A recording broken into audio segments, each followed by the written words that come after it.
Bonjour à tous. Dans cette vidéo, nous allons voir la tangente d'un angle aigu et les relations trigonométriques dans un triangle rectangle.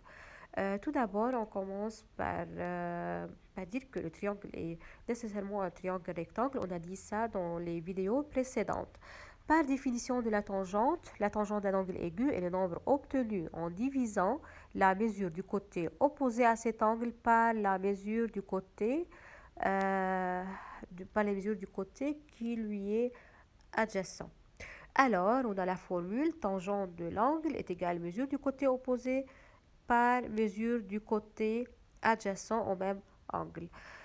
Si on applique ça dans le triangle RST, par exemple, un triangle qui est rectangle en S, et bien sûr RT est l'hypoténuse ici parce qu'il est en face de l'angle droit, alors il s'agit de calculer la mesure de l'angle STR qui est codé ici en rouge. On a ici que ST égale à 4 cm et RS égale à 3 cm. On peut coder ça sur la figure. Donc ST est de 4 cm et SR de 3 cm. ST représente le côté adjacent et RS est le côté opposé à cet angle en rouge. Donc, qu'est-ce que je connais moi ici? Je connais la mesure du côté adjacent et du côté opposé. Je sais que la tangente est un lien entre les deux, entre le côté adjacent et le côté opposé. Donc, on peut appliquer la formule de la tangente. Tangente STR égale mesure du côté opposé sur côté adjacent à STR. Et par remplacement des côtés, on a SR sur ST égale donc 3 sur 4 par remplacement des valeurs numériques. Alors, par utilisation, si on utilise la calculatrice, on peut arriver à la valeur de STR. On tape sur le bouton Shift, puis tangente, puis on écrit la valeur de la fraction qui est 3 sur 4. La calculatrice va donner la valeur de l'angle STR. Toujours la calculatrice répond à la question quel est l'angle dans le tangente, par exemple, est 3 sur 4. Et la valeur ici est 36,9. À peu près 36,9 parce que la valeur c'est la valeur pour le même angle aigu. Relation 1, que si alpha a un angle aigu, alors toujours on a la relation suivante, sinus au carré alpha plus cosinus au carré alpha est égal à 1. Il faut faire attention que sinus au carré alpha, cette écriture, est comme sinus alpha au carré. Donc, l'écriture sinus au carré alpha est comme sinus alpha au carré. Maintenant, on peut démontrer ça tout simplement. Si on prend sinus au carré alpha plus cosinus au carré alpha, on a donc, si on place sinus alpha par la définition qui est côté opposé sur hypoténuse et le cosinus par côté adjacent sur hypoténuse, on arrive donc à une fraction de dénominateur. On peut réduire les dénominateurs et on arrive à un dénominateur de hypoténuse au carré. Mais le dénominateur ici, on travaille dans un triangle rectangle, donc on peut appliquer le théorème de Pythagore. On peut remplacer le carré du côté opposé plus le carré du côté adjacent par le carré de l'hypoténuse. Donc, c'est le théorème de Pythagore. Euh, on arrive à hypoténuse au carré sur hypoténuse au carré. Par simplification, on a donc la réponse qui est voilà, c'est la relation 1 qui est sinus au carré alpha plus cosinus au carré alpha est égal à 1. Remarque, on a toujours que sinus de l'angle aigu est compris entre 0 et 1. De même pour le cosinus est toujours entre 0 et 1. Maintenant, relation 2 est si on a un angle aigu, alpha, on a toujours tangente alpha est égal sinus alpha sur cosinus alpha. C'est une autre écriture de tangente alpha. Et on peut démontrer ça si on prend sinus alpha sur cosinus alpha. Par définition de sinus alpha, on peut le remplacer par côté opposé sur hypoténuse. Et pour cosinus alpha, on peut le remplacer par côté adjacent sur hypoténuse. Ici, on a l'hypoténuse est un longueur, donc il est positif.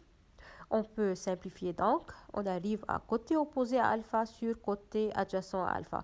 On arrive à la définition du tangente, donc on peut écrire que cette valeur égale tangente alpha. On a donc démontré la relation 2. On peut appliquer ces deux relations si on a alpha à angle aigu tel que sinus alpha égale 0,5, soit à calculer le cosinus alpha et tangente alpha. Maintenant, pour calculer le cosinus alpha, on peut appliquer la relation 1 qui est un lien entre le cosinus et les sinus. Donc, on écrit sinus au carré alpha plus cosinus au carré alpha est égal à 1. On peut remplacer le sinus alpha par 0,5. Donc, on arrive à cosinus au carré alpha égale à la différence entre 1 et 0,5 au carré. Par le calcul, on obtient cosinus au carré alpha égale 0,75 au carré. Maintenant, on sait que cosinus est un nombre qui est positif. On a dit ça, qui est compris entre 0 et 1. Donc, c'est positif. Donc, on peut passer à cosinus alpha égale radical de 0,75 égale donc à, par simplification, radical 3 sur 2. Maintenant, pour calculer le tangente alpha, on peut profiter de valeur de cosinus alpha qu'on a trouvé ici. On applique tangente alpha égale sinus alpha sur cosinus alpha. On remplace par les valeurs sinus alpha 0,5 et cosinus égale à radical 3 sur 2. Donc, tangente alpha est égale à 0,5 fois l'inverse de radical 3 sur 2 est égal donc à 2 sur radical 3. Par suite, tangente alpha égale 1 sur radical 3. Maintenant, il faut rendre rationnel le dénominateur. On arrive à la réponse de tangente alpha qui est radical 3. Donc, tangente alpha est égale radical 3. Maintenant, il y a une relation qui est très importante entre la tangente d'un angle de la droite dans un repère orthonormé. Donc, si D, une droite d'équation y égale à x plus b, c'est la forme générale de l'équation d'une droite. A ici est la pente de cette droite. Si alpha est la mesure de l'angle aigu que fait D avec l'axe x' en x, donc la relation est que A, qui est la pente, est égale toujours à la tangente de alpha si A est positif. Et A égale moins tangente de alpha si A est négatif. A est positif, cela veut dire que la droite est croissante. Et A est négatif, la pente est négative, cela veut dire que la droite est décroissante. Donc,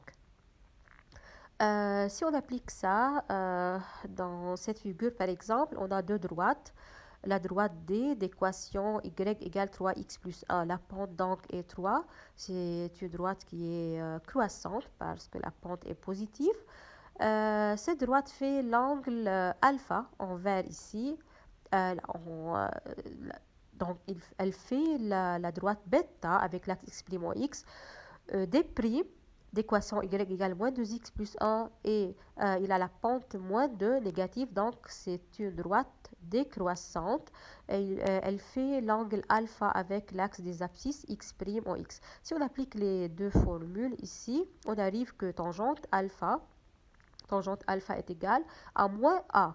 Moins a parce que ici parce que D' est une droite décroissante, donc on met moins, on arrive que tangente alpha égale plus 2. Pour bêta, tangente bêta égale à A, mais sans avoir moins.